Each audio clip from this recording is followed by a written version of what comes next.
أما بعد فأعوذ بالله من الشيطان الرجيم بسم الله الرحمن الرحيم الحمد لله رب العالمين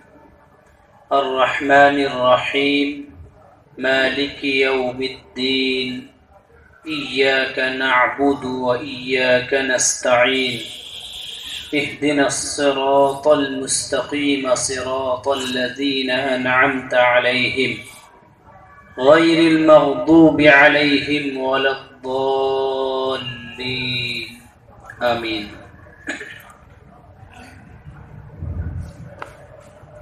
کچھ گفت و شنید سے پہلے آئیے ہم سب مل کر نہایت ادب و احترام کے ساتھ اپنے آقا و مولا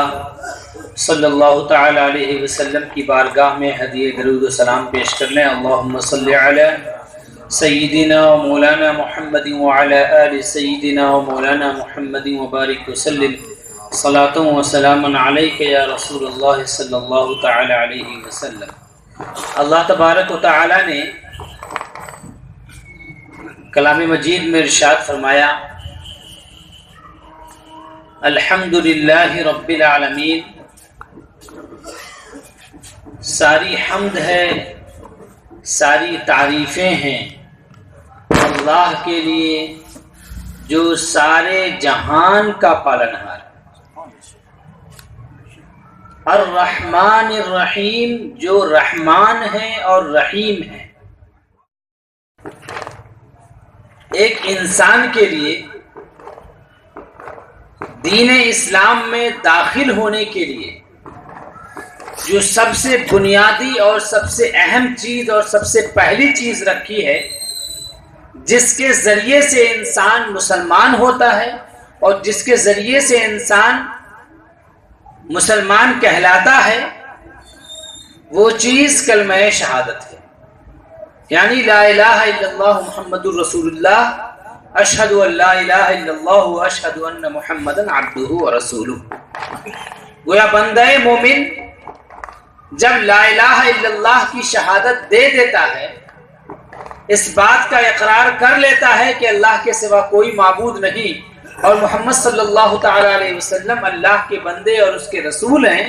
تو وہ اس شہادت کے ساتھ، اس گواہی کے ساتھ ہی وہ دین اسلام میں داخل ہو جاتا ہے۔ اور دین اسلام میں جب وہ داخل ہوتا ہے تو 4 سب سے اہم ذمہ داریاں مسلمانوں پر عائد ہوتی ہیں۔ 4 سب سے اہم ذمہ داری مسلمانوں کے اوپر آتی ہے۔ ان 4 ذمہ داریوں میں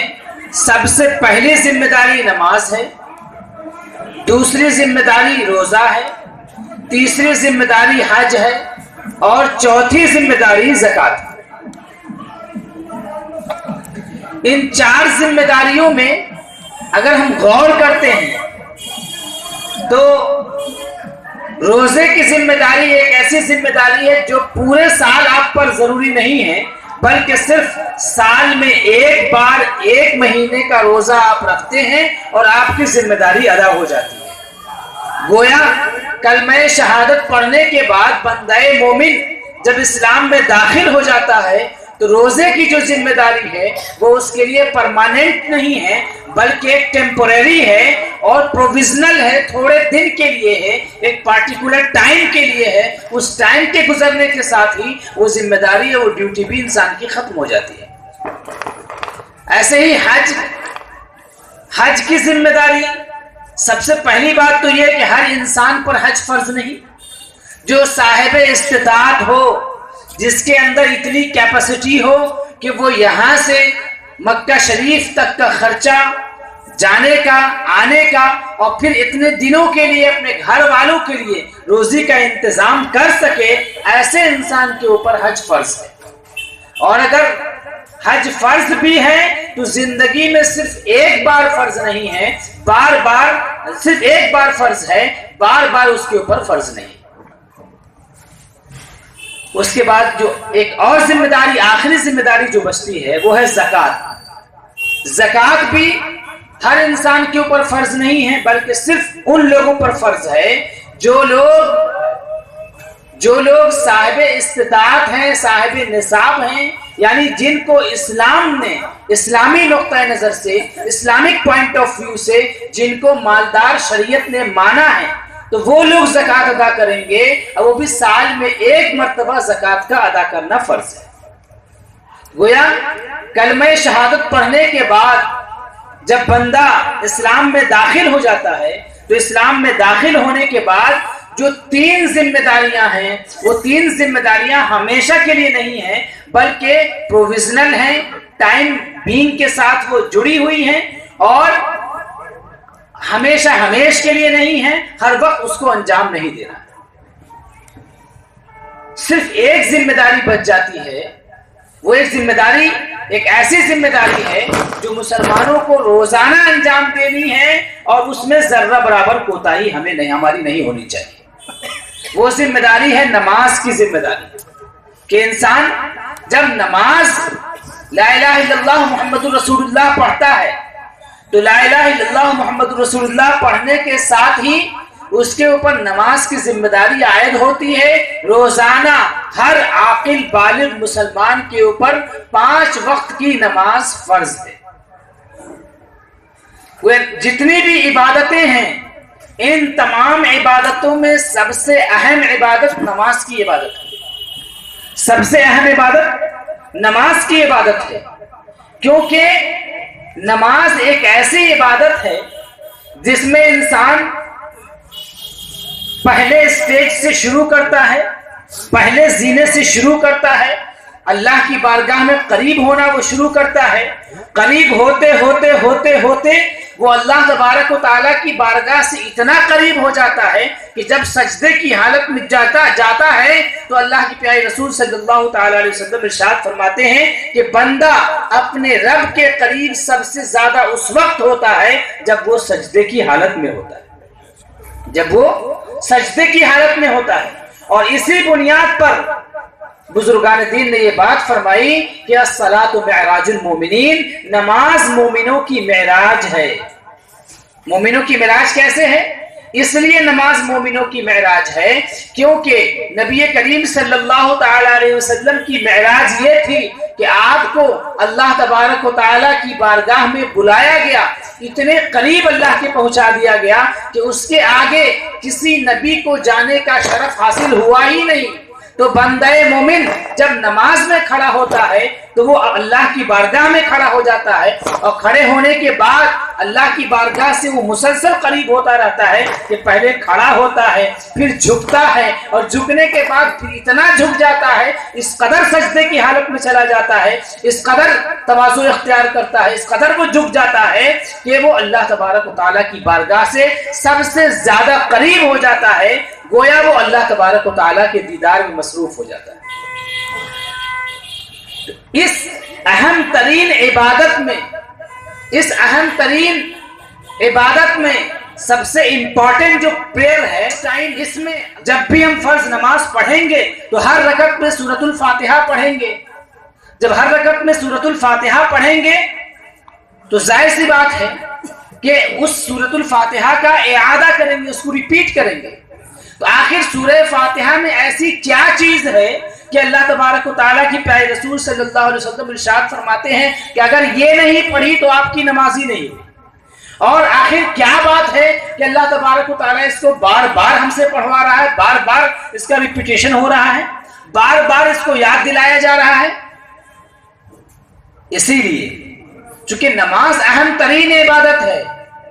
نماز اہم ترین عبادت ہے، سب سے اہم عبادت ہے، تو اس سب سے اہم عبادت میں اللہ تبارک و تعالیٰ نے قرآن کریم کی سب سے اہم سورت کو شامل کر دیا ہے، ایک ایسی سورت کو شامل کر دیا ہے کہ جس کے بارے میں علماء کا اتفاق ہے کہ یہ قرآن کریم کی سورت سورۃ الفاتحہ جو ہے یہ ام القرآن ہے، قرآن کا خلاصہ ہے، پورے قرآن کا خلاصہ ہے۔ پورے قرآن میں جتنے بھی مضامین آئے ہیں، جتنے بھی سبجیکٹ ڈسکس ہوئے ہیں پورے قرآن کے اندر، ان تمام سبجیکٹس کو اللہ تبارک و تعالیٰ نے اختصار کے ساتھ بریفلی اللہ تبارک و تعالیٰ نے اس سورت کے اندر ڈال دیا ہے۔ کیسے ڈالا ہے؟ آئیے اسی بات کو سمجھنے کی کوشش کرتے ہیں۔ اللہ تبارک و تعالیٰ نے ارشاد فرمایا الحمدللہ رب العالمین۔ اچھا، اس سے پہلے ایک بات اور، یہ سورۃ الفاتحہ جو ہے، سورۃ الفاتحہ سے قرآن کریم کا آغاز ہوتا ہے، قرآن کریم کی ابتدا ہوتی ہے۔ الفاتحہ کے معنی ہی ہوتے ہیں اوپننگ، شروع کرنے والی چیز، یعنی ایک ایسی سورت جو کہ کلام اللہ کا آغاز کرنے والی ہے، جہاں سے قرآن کریم کا آغاز ہوتا ہے، قرآن کریم کی ابتدا ہوتی ہے۔ قرآن کریم کی یہ سورت سورۃ الفاتحہ، اس کے بارے میں اللہ کے رسول صلی اللہ تعالی علیہ وسلم کی دوسری حدیث ہے کہ قسمت الصلاۃ بینی و بین عبدی، کہ یہ سورۃ الفاتحہ جو ہے یہ میرے اور میرے بندے کے درمیان تقسیم کر دی گئی ہے۔ نماز میرے اور میرے بندے کے درمیان تقسیم کر دی گئی ہے۔ سورہ فاتحہ کے جو ٹاپکس ہیں،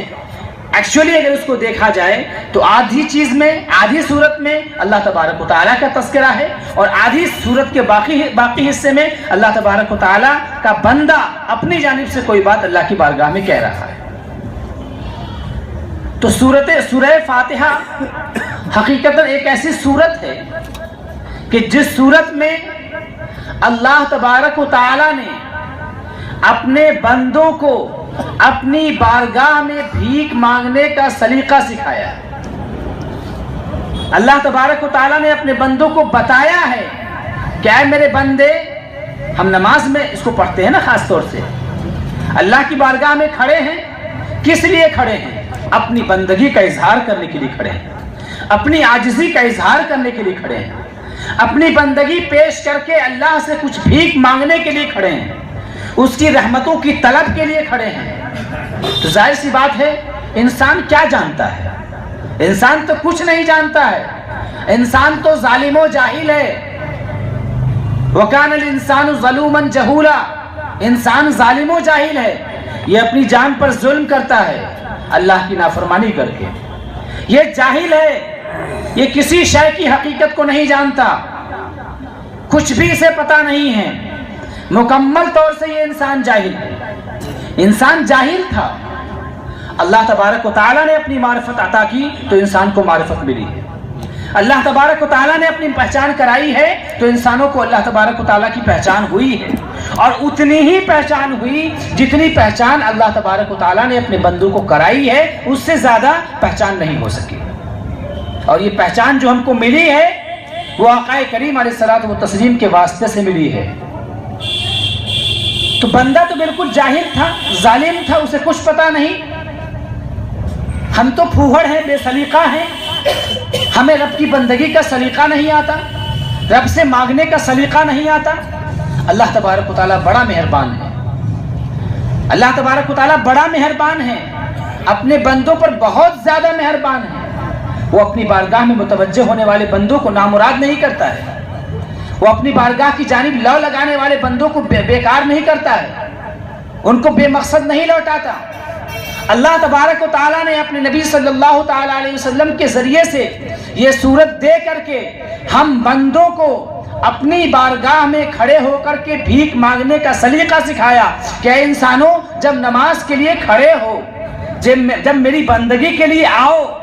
جب میری بارگاہ میں کچھ بھیک مانگنے کے لیے آؤ تو تمہارا طریقہ اس طریقے سے ہونا چاہیے۔ دیکھو، اس طریقے سے بھیک مانگا کرو، اس طریقے سے مجھ سے کچھ طلب کیا کرو، اس طریقے سے اگر مجھ سے کچھ طلب کرو گے تو میں تم کو اپنی ساری نعمتیں عطا کر دوں گا، ایسی نعمت عطا کر دوں گا کہ جس نعمت کے اندر ساری نعمتیں حقیقتاً چھپی ہوئی۔ کیسے مانگنی ہے، کیسے بھیک مانگنا ہے؟ اللہ تبارک و تعالیٰ نے فرمایا کہ جیسے اے میرے بندے، تم دنیا میں گھومتے ہو، تم دنیا میں سفر کرتے ہو، انسانوں کو دیکھا ہوگا، دنیا میں بھیکاریوں کا طریقہ نہیں دیکھا؟ بھیکاری کیا کرتے ہیں؟ جب ان کو کچھ مانگنا ہوتا ہے کسی کے در پہ، جب وہ جانتے ہیں کہ یہ جس در پہ ہم آئے ہیں یہ بڑا سخی ہے، بڑا مالدار ہے، یہ بہت نعمتیں لٹانے والا شخص ہے، ایسے انسان کے در پر جب کوئی بھیکاری جاتا ہے تو ڈائریکٹ سوال نہیں کرتا، وہ ڈائریکٹ بھیک نہیں مانگتا، بلکہ پہلے اس کے دروازے پر کھڑے ہو کر کے اس کے گنگان کرتا ہے، اس کی تعریف کرتا ہے، اس کی توصیف کرتا ہے، اس کی خوبیاں بیان کرتا ہے، اس کو سخی کہتا ہے، اس کو داتا کہتا ہے۔ خوب تعریف کرنے کے بعد، خوب گنگان کرنے کے بعد اپنی عاجزی اور اپنی کمزوری کا اظہار کرتا ہے، اپنی پریشانی کا اظہار کرتا ہے، اور پریشانی کا اظہار کرنے کے بعد پھر جو سوال ہوتا ہے وہ سوال اس سخی کی بارگاہ میں رکھتا ہے۔ تو انسان دنیا کے بھکاریوں سے ہی سبق لے لو، دیکھو جب میری بارگاہ میں آیا کرو تو اس طریقے سے آؤ اور اس طریقے سے مجھ سے مانگو کہ بڑی عاجزی کے ساتھ، بڑی گریہ و زاری کے ساتھ، بڑے تواضع کے ساتھ، بڑی انکساری کے ساتھ میری بارگاہ میں کھڑے ہو جاؤ، اور کھڑے ہو کر کے اس بات کا اعتراف کرو کہ الحمدللہ رب العالمین، ساری کائنات کی تعریفیں اللہ تبارک و تعالیٰ کے لیے، ساری کائنات کی تعریفیں اللہ تبارک و تعالیٰ کے لیے ہیں، ہر خوبی اللہ تبارک و تعالیٰ کے لیے ہے، ہمارے اندر جو خوبی ہے وہ بھی اللہ کے لیے ہے۔ دنیا کے جتنے بھی انسان ہیں، جس انسان کے اندر جو خوبی ہے سب اللہ تبارک و تعالیٰ کے لیے۔ کائنات کے اندر جو بھی خوبی پائی جاتی ہے، جو بھی بیوٹی پائی جاتی ہے، جو بھی حسن پایا جاتا ہے، وہ ان تمام چیزوں کی حمد کس کے لیے ہے؟ اللہ تبارک و تعالیٰ کے لیے۔ وہ ساری خوبیاں کس کی جانب لوٹنے والی ہیں؟ اللہ تبارک و تعالیٰ کی جانب لوٹنے والی ہیں۔ شجر و حجر،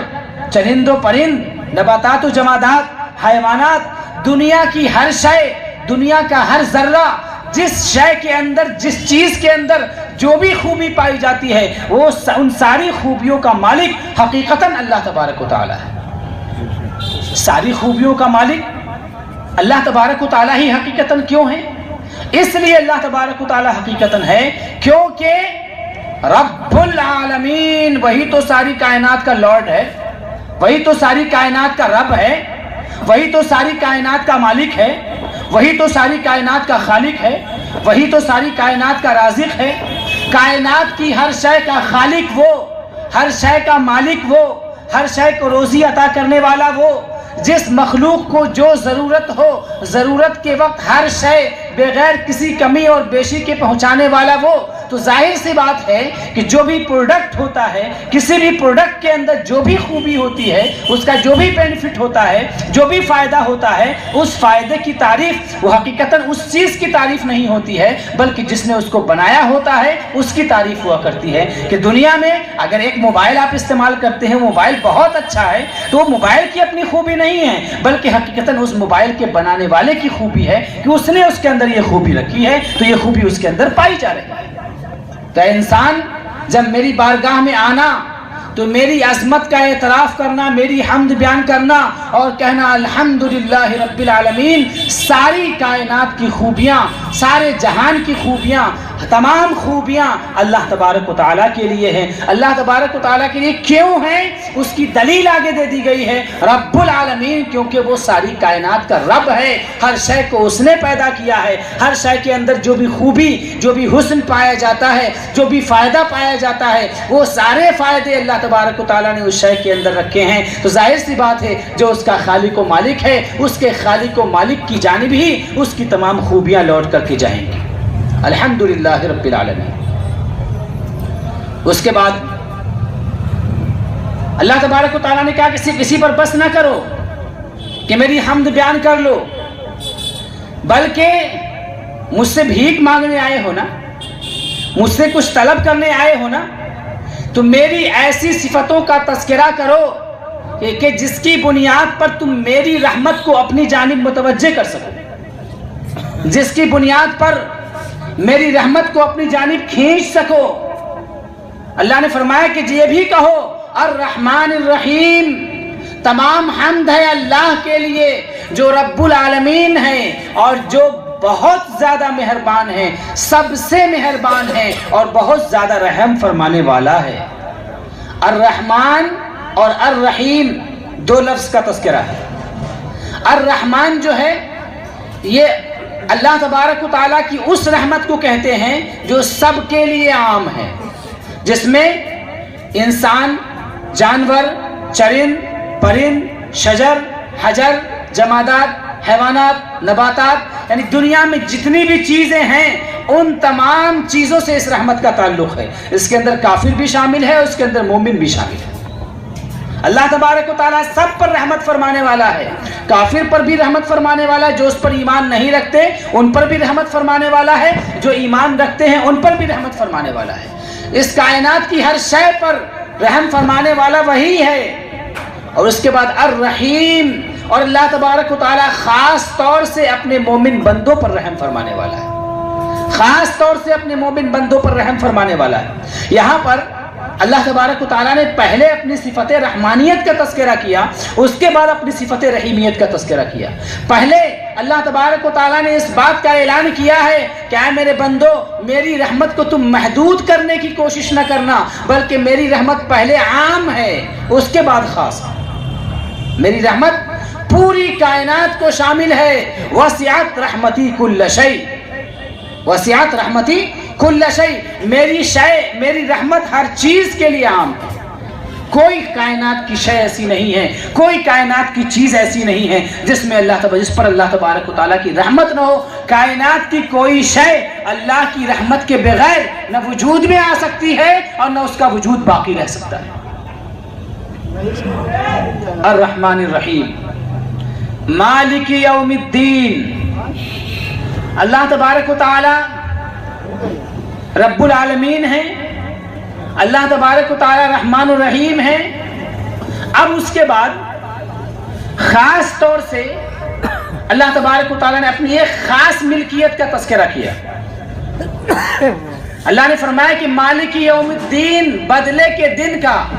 حساب و کتاب کے دن کا مالک میں ہی ہوں. یہ بات کیوں کہی جا رہی ہے؟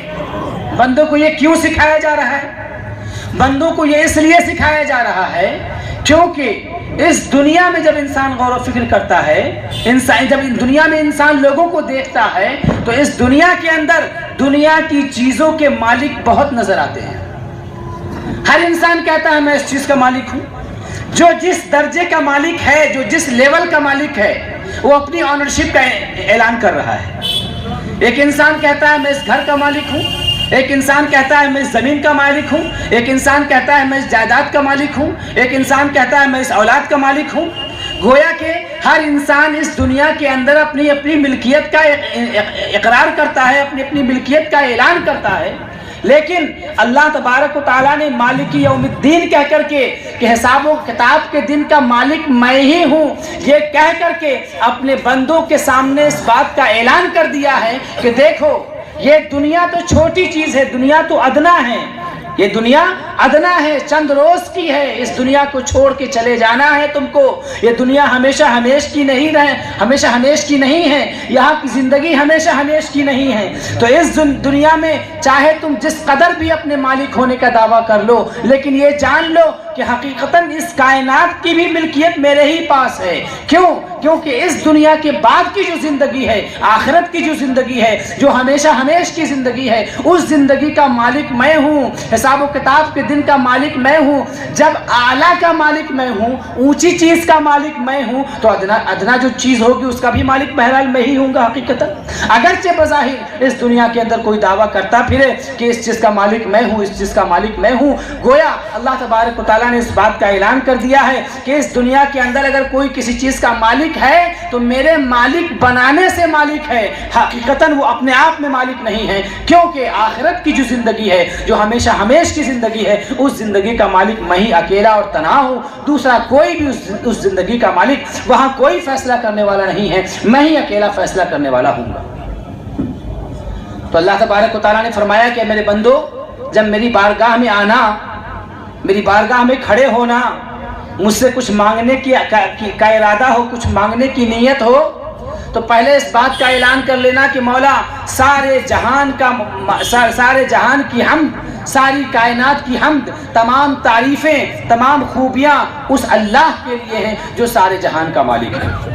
جو رحمان ہے، جو رحیم ہے، جو حساب و کتاب کے دن کا مالک ہے. جب تم نے اس بات کا اعلان کر لیا کہ ساری حمد اللہ کے لیے، اس بات کا اعتراف کر لیا کہ اللہ ہی رب العالمین ہے، سارے جہان کا مالک ہے، تم نے اس بات کا اعتراف کر لیا، کہ وہ رحمان بھی ہے اور رحیم بھی ہے، تم نے اس بات کو ایکسیپٹ کر لیا،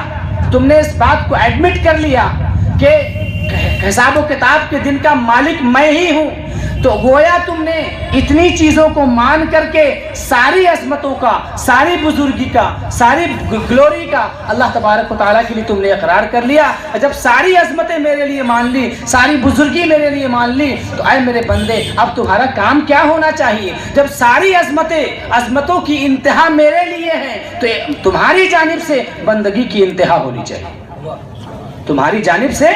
بندگی کی، تواضع کی، جھکنے کی انتہا ہونی چاہیے۔ اس کے بعد اللہ تبارک و تعالیٰ کی جانب سے حکم آتا ہے کہ میرے بندو اب کہو میری بارگاہ میں کہ ایاک نعبد، اے مولا جب تو اللہ ہے، ساری حمد تیرے لیے ہے، تو ساری کائنات کا مالک ہے اور تو رحمان ہے، تو رحیم ہے، تو حساب و کتاب کے دن کا مالک ہے، تو میں مولا جب ساری عظمتیں تیرے لیے ہیں تو میں سب سے زیادہ جھکوں گا کس کے سامنے؟ میں تیری ہی بارگاہ میں جھکوں گا۔ ایاک نعبد، میں تیری ہی عبادت کرتا ہوں۔ یہ سب سے زیادہ جھکنے والی بات اس لیے کہہ رہا ہوں کہ علماء نے جب ایاک نعبد و ایاک نستعین کی تشریح فرمائی، تفسیر فرمائی، تو یہاں پر انہوں نے بیان کیا ہے کہ عبادت کا معنی کیا ہوتا ہے، عبادت کسے کہتے ہیں؟ تو علماء نے وہاں پر فرمایا کہ انتہا درجے کی عاجزی کے اظہار کا نام عبادت ہے۔ ایکسٹریم لیول، ہائی لیول جو ہوتا ہے، جھکنے کا جو ہائی لیول ہے، سب سے زیادہ جھکنا کہ اس کے بعد کوئی چیز ہو ہی نہ، جھکنے کی انتہا ہو جائے، اس کے بعد عاجزی کی انتہا ہو جائے، انکساری کی انتہا ہو جائے، تو اس درجے کا نام ہے عبادت۔ تو جب عظمتوں کی انتہا اللہ تبارک و تعالیٰ کے لیے، ساری عظمتیں اللہ تبارک و تعالیٰ کے لیے، تو سارا جھکنا، ساری عاجزی، ساری تواضع کس کی جانب سے ہوگی؟ بندے کی جانب سے ہوگی۔ تو مولا نے بندوں کو سکھایا کہ اب میری بارگاہ میں کہو ایاک نعبد و ایاک نستعین، کہ مولا ہم تیری ہی عبادت کرتے ہیں اور تجھ سے ہی مدد طلب کرتے ہیں۔ ایک تو پہلے حصے میں کہا گیا ہم تیری ہی عبادت کرتے ہیں، بندے یہ اعتراف کرو کہ ہم تیری ہی عبادت کرتے ہیں، اور ساتھ ہی ساتھ کہا گیا یہ بھی اعتراف کرو کہ ہم تجھ ہی سے مدد طلب کرتے ہیں، تیرے علاوہ کسی سے مدد طلب نہیں کرتے۔ عبادت کے ذکر کے بعد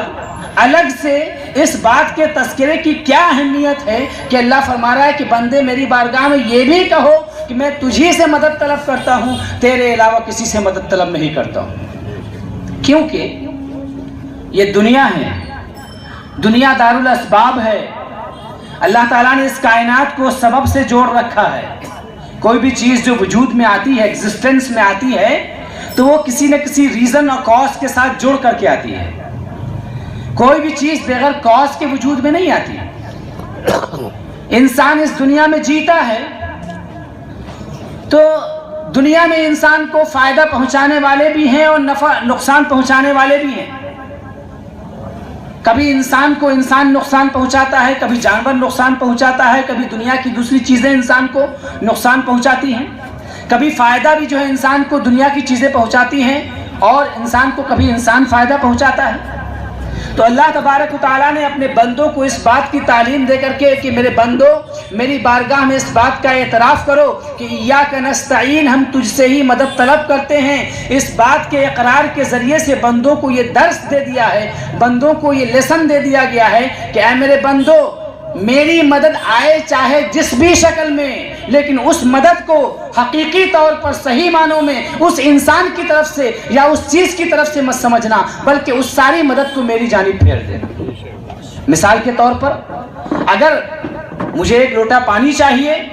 اور ایک بندے نے، ایک انسان نے میری مدد کی اور مجھ کو ایک لوٹا پانی دے دیا ہے، تو یہ مدد اس انسان کی جانب سے حقیقتاً بظاہر آئی ہے، بظاہر یہ مدد اس انسان کی جانب سے آئی ہے، لیکن اللہ تبارک و تعالیٰ یہ نہیں چاہتا کہ میرا بندہ اس انسان کے بارے میں یہ سمجھ لے کہ حقیقی طور پر صحیح معنوں میں وہ مدد کرنے والا ہے، بلکہ اللہ یہ چاہتا ہے کہ انسان کے اندر یہ یقین بیٹھ جائے کہ اس کائنات میں جو بھی نفع و نقصان کی چیز اس کے لیے ہے وہ سب کے سب حقیقتاً نہیں ہیں، بلکہ حقیقتاً نفع پہنچانے والی ذات صرف اور صرف اللہ تبارک و تعالیٰ کی ہے، اور نقصان پہنچانے والی ذات بھی صرف اور صرف اللہ تبارک و تعالیٰ کی ہے۔ مثال کے طور پر آپ نے دوا کھائی